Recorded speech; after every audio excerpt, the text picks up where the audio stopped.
Group 1 element का last topic है flame test.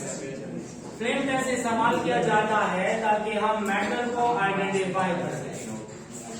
जब भी हम किसी भी चीज को आइडेंटिफाई करते हैं तो उसको क्वालिटेटिव एनालिसिस कहते हैं, और अगर हम उसकी अमाउंट मालूम करें तो उसको क्वांटिटेटिव एनालिसिस कहते हैं। So flame test is a qualitative analysis and it is specifically used for identification of metals. Metals को आइडेंटिफाई करने के लिए इस्तेमाल किया जाता है। कैसे? हम लेते हैं फ्लेम और फ्लेम के ऊपर रख देते हैं मेटल, और जब भी मेटल फ्लेम पे आता है तो फ्लेम का कलर चेंज हो जाता है। अब इस कलर की बेसिस पे हम पहचानते हैं कि वो मेटल कौन सा है। अगर कलर हो जाएगा क्रिम्सन रेड फ्लेम का तो हम कहेंगे एलिमेंट कौन सा है, और अगर गोल्डन येलो हो जाएगा तो सोडियम, और अगर लीलेट कलर हो जाए, लीलेट का मतलब पेल पर्पल कलर, अगर ये कलर होगा तो क्या होगा, और अगर रेड वायलेट कलर मिक्स होगा तो ब्लू वायलेट होगा तो। अब कोई एलिमेंट कौन सा एलिमेंट कलर देगा जो होगा इलेक्ट्रोपॉजिटिव। इलेक्ट्रोपॉजिटिव का मतलब इलेक्ट्रॉन को एक्साइट करना आसान। याद रहे, why an element give color to the flame? क्यों एक मेटल फ्लेम को कलर देता है? लेट सपोज हमारे पास एक मेटल है, लेट सपोज सोडियम है। सोडियम में इलेक्ट्रॉन विजिबल लाइट एब्सॉर्ब करता है फ्लेम से और जंप करता है लोअर शेल से हायर, और हायर से वापस नीचे आता है, तो ये एमिशन करता है। ये एब्जॉर्प्शन होती है किस रीजन में? विजिबल में, विजिबल रीजन में। अगर इलेक्ट्रॉन की एक्साइटेशन विजिबल में होगी तो हमें कलर नजर आएगा, और अगर एक्साइटेशन विजिबल में नहीं होगी तो कलर नजर नहीं आएगा, क्योंकि हमारी आंख डिटेक्ट करती है विजिबल रीजन को 400 से लेके 750 नैनोमीटर के दरमियान, इससे ज्यादा उससे कम नहीं देख सकते। अगर हम बाद में पढ़ेंगे कि बेरिलियम भी एक मेटल है। कौन सा मेटल है? बेरिलियम। बेरिलियम एक मेटल है जो कौन से ग्रुप में है? ग्रुप 2 में। बेरिलियम पे 2 शेल्स हैं। कितने शेल्स? 2। और जब 2 शेल्स हैं तो पहले शेल में भी इलेक्ट्रॉन है, दूसरे में भी है। अगर इलेक्ट्रॉन ऊपर जाना चाहता है तो ये एब्सॉर्ब करता है क्या? एनर्जी। लेकिन ये एनर्जी विजिबल नहीं होती, ये इनविजिबल होती है। क्यों? क्योंकि बेरिलियम का साइज छोटा है, इलेक्ट्रॉन का अट्रैक्शन ज्यादा है, इलेक्ट्रॉन को एक्साइट करना, इसी वजह से it need more energy for excitation. That's why beryllium do not impart colour to the flame. ये फ्लेम को कलर नहीं देगा। तो मैंने यहाँ पे लिखा हुआ है, ये इस्तेमाल किया जाता है किसके लिए? मेटल्स के लिए। क्यों नॉन मेटल के लिए नहीं? क्योंकि नॉन मेटल इलेक्ट्रोनेगेटिव होते हैं, इलेक्ट्रॉन को एक्साइट करना मुश्किल होता है, वो विजिबल रीजन में एक्साइटेशन नहीं करता। मेटल्स इलेक्ट्रोपॉजिटिव है, मतलब इलेक्ट्रॉन को आसानी से दे सकते हैं। That undergo excitation by absorbing visible light. जब वो विजिबल लाइट एब्सॉर्ब करेगा तो विजिबल लाइट इमिट करेगा, इसी वजह से मेटल देता है कलर किसको? फ्लेम को। अब 2 तरीके हैं, या तो हमारे पास मेटल अवेलेबल है, क्या अवेलेबल है? मेटल को उठाओ, फ्लेम पे लो। अगर मेटल अवेलेबल नहीं है, मेटल का साल्ट अवेलेबल है, लेट्स सपोज NaCl है, क्या है? NaCl को हमने फ्लेम पे डायरेक्ट नहीं रखना, उसको पहले मिक्स करेंगे HCl में। ये लिया हमने वॉश ग्लास, छोटा सा वॉश ग्लास होता है शीशे का, उसके ऊपर उसके अंदर मैंने रख दिया NaCl। NaCl में 2 या 3 ड्रॉप डाल देते हैं किसके? HCl के। पेस्ट बना लेते हैं। पेस्ट बनाने के बाद उसको इसके ऊपर, ये प्लेटिनम का बना वायर होता है, इधर से हमने पकड़ा हुआ है, इसको इसमें डिप किया, डिप करके उठाया मिक्सचर और फ्लेम के ऊपर रखा। तो ये प्रोसीजर है कि अगर मेटल साल्ट अवेलेबल है तो हमने उसको मिक्स करना होगा स्मॉल अमाउंट में, किसके? और डिप करने के बाद, अच्छा मिक्स करने के बाद उसको डिप करेंगे उसमें, किसको? प्लेटिनम वाले। और प्लेटिनम वायर को डिप करने के बाद फ्लेम के ऊपर रखेंगे और फ्लेम का कलर चेंज। फ्लेम का कलर चेंज क्यों होता है? Due to excitation and reaction. If an element do not impart color to the flame, it means excitation takes place in invisible region. या यार में होगी या इन अल्ट्रावायलेट में होगी, जो कि हमें नजर नहीं है। So this is all about flame test.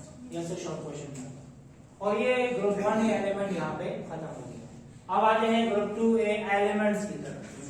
Same बातें, सेम प्रॉपर्टीज रिपीट होती हैं। Top to bottom atomic radii increase, electronegativity increase, ionization energy decrease and so on. वो पढ़ेंगे। चलिए अब आते हैं ग्रुप 2A एलिमेंट्स की तरफ। Beryllium, magnesium, calcium, sodium, beryllium, radium. क्या है? बेगम मेरे कमरे से बाहर रहे। भाई मेरे कमरे से नहीं, भाई नहीं, बेगम है नहीं। बेगम मेरे कमरे से बाहर रहे। Beryllium, magnesium, calcium, strontium, barium and radium. हम रेडियम को ज्यादा डिस्कस नहीं करेंगे क्योंकि ये कौन सा एलिमेंट है? Radio active. हम आएंगे टॉप टू बॉटम की तरफ। रेडियो एक्टिव और टॉप टू बॉटम में कहां तक आएंगे? बेरियम तक आएंगे। बेरियम। अच्छा, इनको कहा जाता है alkaline earth metals. Why these are called as alkaline? क्योंकि इनके ऑक्साइड और इनके बेसिक होते हैं। क्या होते हैं? बेसिक। और बेसिक कंपाउंड को अल्कलीज बोला जाता है या अल्कलाइन कंपाउंड बोलते हैं। ठीक है। Why these are called as alkaline metal? तो आप देख रहे हैं ये इनके ऑक्साइड और हाइड्रोक्साइड बेसिक होते हैं। ठीक है। अर्थ मेटल क्यों बोलते हैं? Because these are abundant in earth. और कौन से वाले ज्यादा अबंडेंट है? Calcium and magnesium. कैल्शियम और मैग्नीशियम ज्यादा अबंडेंट है। ठीक है। इस वजह से इनको बोला जाता है अल्कलाइन अर्थ मेटल। अब ग्रुप 2A एलिमेंट को कंपेयर करते हैं ग्रुप 1A के साथ। ग्रुप 1A में क्या है? Lithium, sodium, potassium, rubidium, caesium and francium radiative है। ठीक है। अच्छा, lithium, sodium, potassium, rubidium, caesium, beryllium, magnesium, calcium, strontium, barium. याद रहे यहां पर बॉन्ड फॉर्मेशन में एक इलेक्ट्रॉन, यहां पर बॉन्ड फॉर्मेशन में दो। मतलब सेकंड ग्रुप के एलिमेंट हार्ड होते हैं। क्या होते हैं? हार्ड। किसके कंपैरिजन में? First group. पहले ग्रुप के मेंबर सॉफ्ट होते हैं, that can be cut by knife. पता है ना मैंने? ठीक है। फिर मैंने कहा ये हार्ड होते हैं, इनका मेल्टिंग पॉइंट, बॉइलिंग पॉइंट, इनकी रिएक्टिविटी कम, left to right reactivity decrease. ठीक है। इनका साइज इससे कम होता है, इनकी इलेक्ट्रोनेगेटिविटी इससे ज्यादा होती है, इनकी आयोनाइजेशन एनर्जी इससे ज्यादा, इनकी डेंसिटी इससे ज्यादा, left to right density increase. ठीक है। तो मैंने लिखा हुआ है ग्रुप 2 के जो एलिमेंट है उनका साइज, इलेक्ट्रोनेगेटिविटी और आयोनाइजेशन एनर्जी, डेंसिटी, रिएक्टिविटी कम है। किससे? ठीक है। एक और बात इसमें लिख देते हैं कि melting point and boiling point of group 2A is greater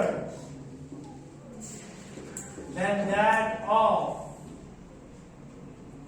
group 1A। Group 1A का मेल्टिंग पॉइंट बॉइलिंग पॉइंट कम, ग्रुप 2A का मेल्टिंग पॉइंट बॉइलिंग पॉइंट ज्यादा। क्योंकि यहां पर मेटालिक बॉन्ड में एक इलेक्ट्रॉन हिस्सा रहते हैं, यहाँ पे दो रहते हैं, स्ट्रेंथ ज्यादा होगी, हार्डनेस ज्यादा होगी। अच्छा, जितने अल्कलाइन अर्थ मेटल्स हैं वो क्या होते हैं? Silvery white. और क्या हो जाते हैं? टार्निश। टार्निश का मतलब उनका उनकी जो सरफेस है वो फेड हो जाती है।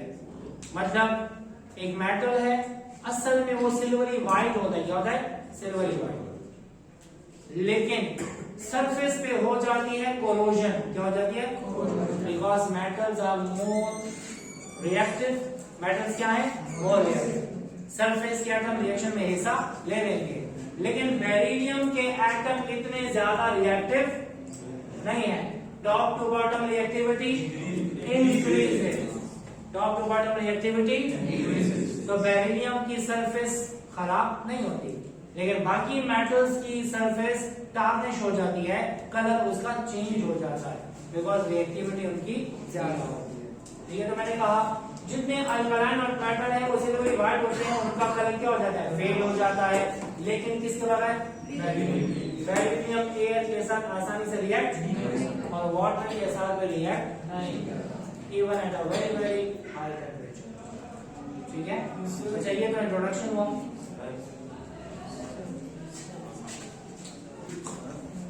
Electronic configuration of group 2A elements की तरफ आते हैं।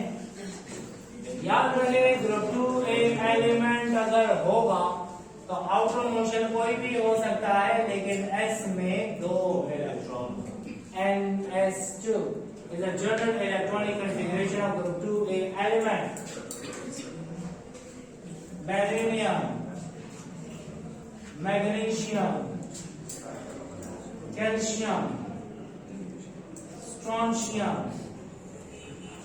barium, एनोडियम, सबके आखिर में S2 आएगा। क्या आएगा?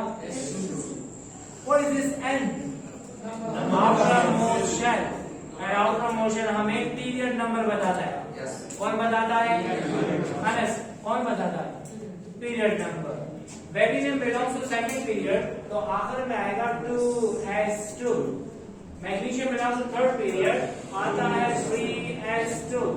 फिर आता है 4S2, 5S2, 6S2, 7S2। इसका मतलब ये होगा आउटर मोशन कोई भी होगा, S में होंगे कितने electron? 2।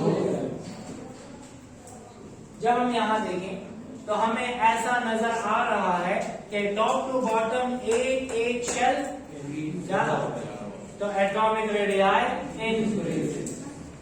What about atomic radii? Increase.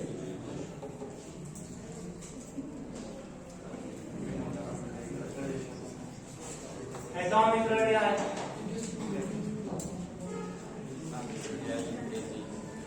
increases from top to bottom. क्यों इंक्रीज हो रहा है? Number of shell increases, shielding effect increases, और क्या? Effective nuclear charge decreases. Top to bottom, because number of shells and shielding effect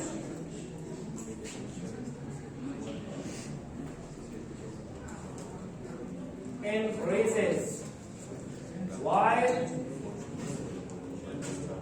effective nuclear charge decreases. Effective nuclear charge decreases. अच्छा, इसके बाद दूसरा हम पढ़ते हैं इलेक्ट्रोनेगेटिविटी। हमने पढ़ा था कि electronegativity depends upon how many factor? 4। Shell ज्यादा, इलेक्ट्रोनेगेटिविटी कम। शील्डिंग इफेक्ट ज्यादा, इलेक्ट्रोनेगेटिविटी कम। एटॉमिक रेडियस ज्यादा, इलेक्ट्रोनेगेटिविटी कम। इफेक्टिव न्यूक्लियर चार्ज ज्यादा, मतलब 3 के साथ इनवर्स और 1 के साथ direct. Electronegativity is inversely proportional to shell, inversely proportional to shielding effect, inversely proportional to atomic radii, directly proportional to effective nuclear charge. हमें पता है कि टॉप टू बॉटम शेल ज्यादा, शील्डिंग इफेक्ट ज्यादा, एटॉमिक रेडियस ज्यादा, electronegativity कम और effective nuclear charge कम, तो electronegativity कम होती है। तो हम कहते हैं top to bottom electronegativity decreases because number of shell increases, shelling effect increases, atomic radii increases. लेकिन एक चीज डिक्रीज हो रही कौन सी? Effective nuclear charge. तो जिसके मुताबिक एट द एंड इलेक्ट्रोनेगेटिविटी कम होती है। रिजल्ट मुझको लिखा। अगले वाला है ionization energy. The amount of energy required to remove electron from valence shell of isolated gaseous atom. ठीक है। अब आयोनाइजेशन एनर्जी की भी वही फैक्टर है। जब एटॉमिक रेडियाई ज्यादा होगा तो इलेक्ट्रॉन को निकालना आसान, शेल ज्यादा होंगे तो इलेक्ट्रॉन को निकालना आसान, शील्डिंग इफेक्ट ज्यादा होगा तो इलेक्ट्रॉन को निकालना आसान, न्यूक्लियर चार्ज का इफेक्ट ज्यादा होगा तो इलेक्ट्रॉन को निकालना मुश्किल है। और एक और बात, स्टेबिलिटी ऑफ ऑर्बिटल भी है, लेकिन ये तो एक ही ग्रुप में है। स्टेबिलिटी ऑफ ऑर्बिटल का फैक्टर तब अफेक्ट करता है कि एक में हो और दूसरे में ना हो। ये तो एक ही ग्रुप से बिलोंग करते हैं तो सबकी नेचर सेम है। ठीक है, तो top to bottom ionization energy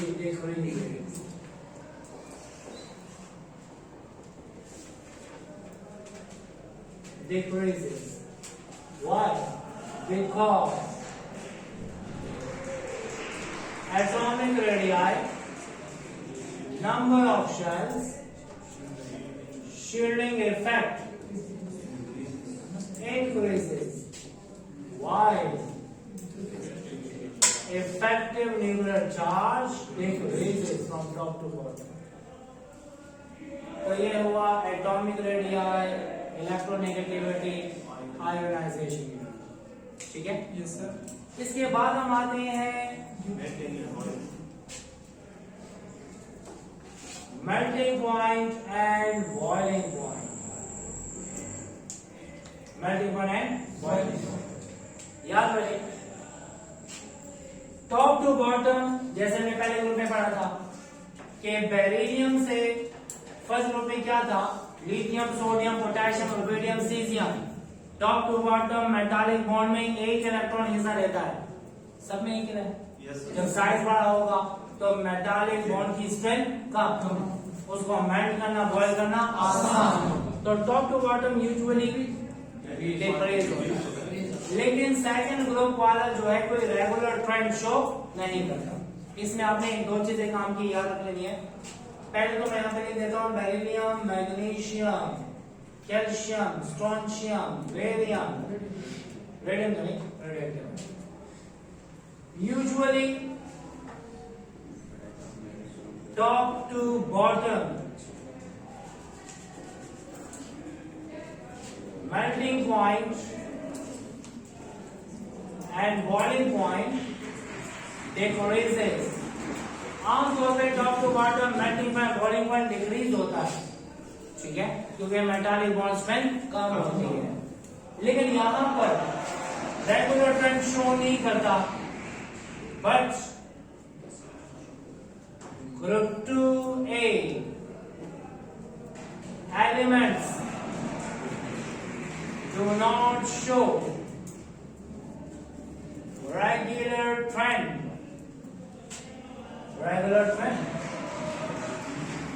इसमें आपने याद रख लेना है दो बातें कि मैक्सिमम किसका है और मिनिमम किसका है। पहला रहता है कि top to bottom melting point, boiling point usually क्या होता है? कम होता है, लेकिन यहाँ पे रेगुलर ट्रेंड शो नहीं होता। मेल्टिंग पॉइंट में किसी हद तक हो जाता है, लेकिन बॉइलिंग पॉइंट में बिल्कुल भी नहीं होता। मैं आपको बता देता हूं कि मेल्टिंग पॉइंट में क्या ऑर्डर है। मेल्टिंग पॉइंट का ऑर्डर, मैग्नीशियम को हटा दें। किसको हटा दें? मैग्नीशियम। जब मैग्नीशियम को हटा दें तो बेरिलियम का सबसे ज्यादा मेल्टिंग पॉइंट, उससे कम, सबसे कम, और फिर मैग्नीशियम सबसे आखिर में आता है। मतलब एक्सेप्शन कहाँ आ रहा है? मैग्नीशियम। तो अगर आपको मेल्टिंग पॉइंट का ऑर्डर याद रखना है तो आप किसी हद तक याद कर सकते हैं और कह सकते हैं कि मैग्नीशियम का सबसे कम है। ठीक है, तो ऑर्डर क्या है? If magnesium is excluded, then melting point decreases down the road.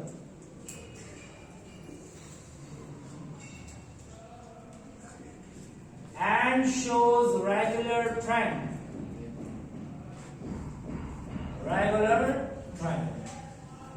अच्छा, देख लें, सबसे ज्यादा मेल्टिंग पॉइंट बेरिलियम का, उससे कम कैल्शियम, उससे कम स्ट्रोंशियम, बेरिलियम, सबसे कम मैग्नीशियम। ठीक है, असल में इसकी लैटिस में सॉलिड फॉर्म में अरेंजमेंट बहुत वीक होती है, प्रॉपर अरेंजमेंट नहीं होती। लेकिन ये पूछा कोई नहीं पूछा। याद रहे, maximum melting point and boiling point second group में किसका है? बेरिलियम का। और मिनिमम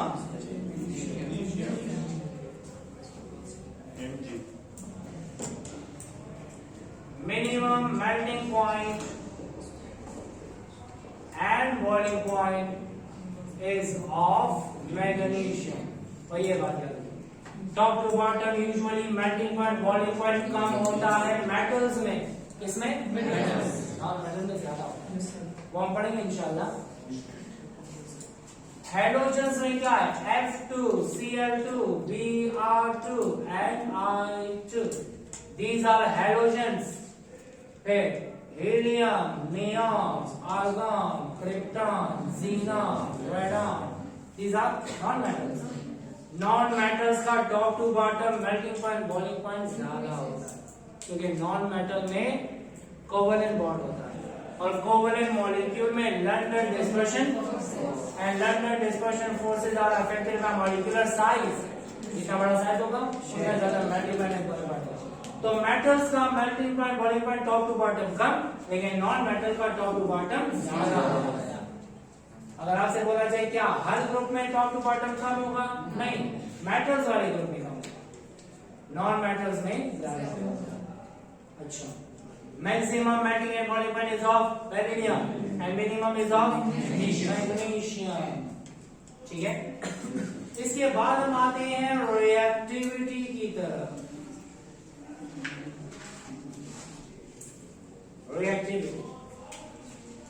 रिएक्टिविटी जैसे हमने पढ़ा था कि टॉप टू बॉटम रिएक्टिविटी जो है इंक्रीज होती है, लेफ्ट टू राइट डिक्रीज होती है। तो इंशाल्लाह रिएक्टिविटी नेक्स्ट लेक्चर में पढ़ेंगे। ठीक है।